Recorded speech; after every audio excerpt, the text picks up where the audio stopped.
Hey guys, what's going on? Jeb here, and in today's video, Bitcoin is so close to breaking bullish and starting a new bull market, but as you can see, last night we rallied to and got resistance at the 200 daily simple moving average. This moving average is one of the last levels that Bitcoin actually needs to get above to confirm a Bitcoin bull market, but as you guys can see, Bitcoin has rallied 30% in the last 2 weeks, and it's going to need to consolidate sometime soon. Whether that consolidation happens before or after that breakout above the 200 daily simple moving average is going to have major implications on the Bitcoin market moving into the next several weeks and might even be the deciding factor as to whether or not the bull market starts at all. So in today's video, we're going to be breaking down all technical factors that are relevant to that case. But before we get to that, I first want to mention that the January 2020 sale on CT2A will be wrapping up at midnight tonight. So if you've been considering joining the Academy, now is the time to do so. Link is in the description and more on that at the end of the video. But without much further ado, guys, let's go ahead and dive right on into it.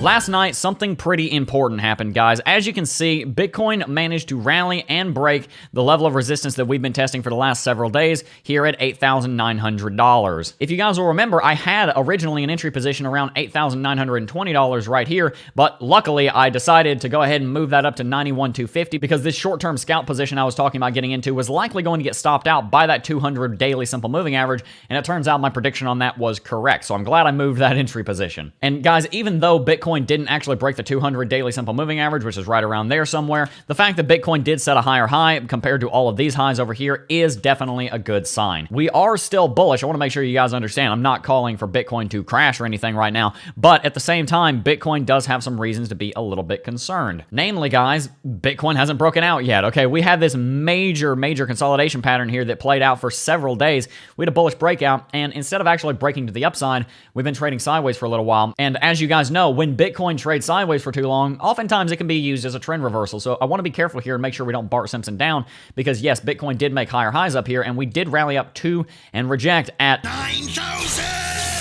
But at the same time, guys, Bitcoin hasn't yet gotten above it. So we just need to keep an eye on that. One thing I wanted to talk about, guys, was actually something some people were talking about over in the first cohort, and that would be this sort of rising wedge that we're seeing here. As you can see, there's a level of resistance right there, and you could argue that there's an uptrend of support right there. And if we extrapolate this, we're going to see that these two moving averages very clearly cross each other in the near-term future, because as you guys who are in CT2A might know, rising wedges actually tend to break in the opposite direction of the direction that they are pointing in. And what that means, guys, is that since this rising wedge is pointing to the upside, it actually indicates a bearish breakout, which is not what we want to see. Like I said, guys, Bitcoin has been rallying for a long time. We've rallied 30% in 2 weeks, and considering we've been in a bear market for the last 6 months, that's significant, and Bitcoin is going to need to consolidate and lock in some of those gains. So that leads us again to the question, is Bitcoin going to do that before or after we break the 200 daily simple moving average? Because that's going to have major implications on what happens here for the rest of 2020, to be totally honest with you. But let's keep digging here, guys. Something interesting that I've noticed is that the shorts have started to increase for the first time in what seems like an absolute eternity. Guys, as you can see, the shorts rallied 111% in the span of 3 days, from 3,000 all the way up here to 7,000. And guys, I want you to keep in mind, the shorts are still relatively low, and longs are certainly still in the majority, but those shorts are starting to increase, and a lot of people, I think, are starting to take profits right here below that moving average that we've been talking about, the 200 daily simple. But I mentioned a couple of bearish things. I want to remind you, there are bullish things to talk about. For one, we have this inverse head and shoulders pattern here that, for whatever reason, I don't see a whole lot of people talking about. I'm going to go ahead and make a dedicated video on this more than likely, because this is actually very important. And at the same time, guys, out on the weekly chart, we still have that weekly MACD cross coming probably next week. That is going to be huge. Even if Bitcoin doesn't start a bull market right now, we would think because of that moving average that Bitcoin's going to start one relatively soon. But also, guys, one thing to keep in mind is that if you look at the VPVR, then VPVR resistance actually picks up in a pretty big way right here at exactly our entry position at $9,125. Right there, that's where it all comes back, because 91.25 is actually one of the major levels of support and resistance that Bitcoin has been testing for the last 8 months or so,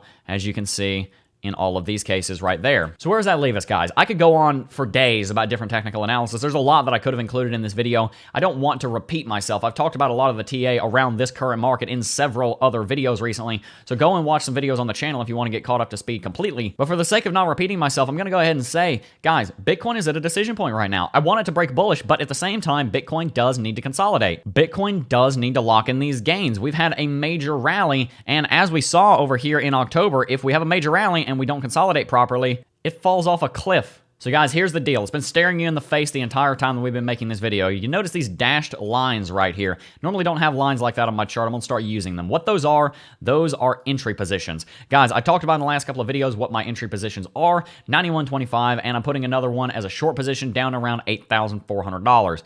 That means that in between these two levels is what I consider a no trade zone, since there's no entry positions down here. What that also means is that until Bitcoin rallies up to 91.25 and breaks bullish, or until Bitcoin crashes down to $8,400 and breaks bearish, I am not getting into a trade. I'm not putting any leverage on it. I'm not putting any money into the market other than for my investments with my dollar cost averaging that goes on every single Friday.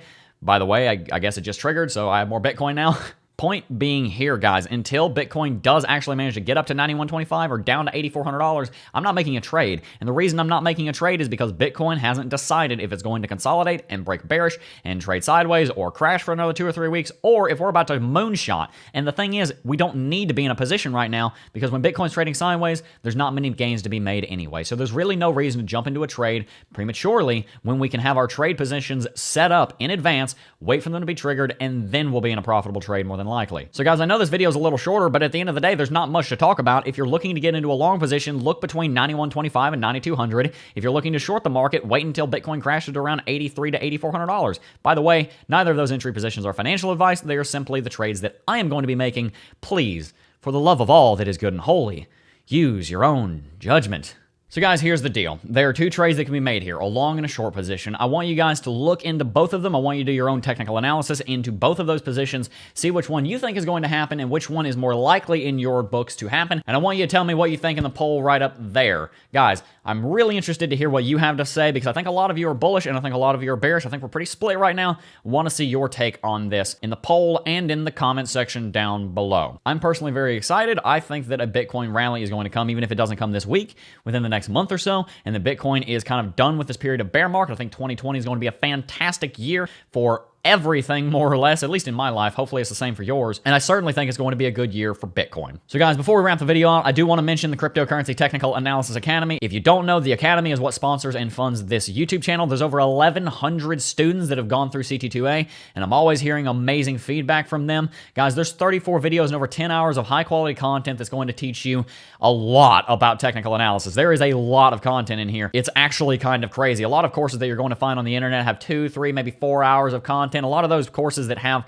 that much content are selling for twice as much as CT2A, and CT2A has 10 hours of content. And guys, the really cool thing is that when you join CT2A, I decided before the product even launched over a year and a half ago that if someone ever joins the Academy, they get all current and all future content. So when the Academy launched, it was selling. I almost said it was trading for. It was selling for $99 and then had a coupon code to bring it down to $79. So there are people that join CT2A at $79 that have access to all of this current content, and they will be getting access to all 50 new videos that we're revamping and adding to CT2A here in the next 3 months or so. We're about to buy a new camera, and after we do, we're going to go through and remake every single video in the Academy and add 16 more. Everyone who's in the Academy will get access to all of that new content completely for free. But when that new content does roll out, the price of CT2A is going to be increasing. So if you want to join now to lock in those gains, you should probably do so. Guys, the link is down below. January 2020 at checkout, get you $40 off, and you're going to get access to all this amazing content, all the future content. And guys, if you're interested, you can join our free Discord server down below,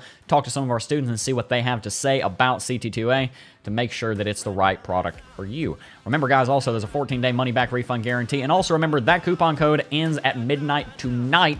So if you're going to go ahead and join us, I recommend you do it relatively soon. But anyway, guys, this video has gone on for too long, so we're going to go ahead and go back to full screen because, guys, I do want to thank each and every single last one of you for watching, as always.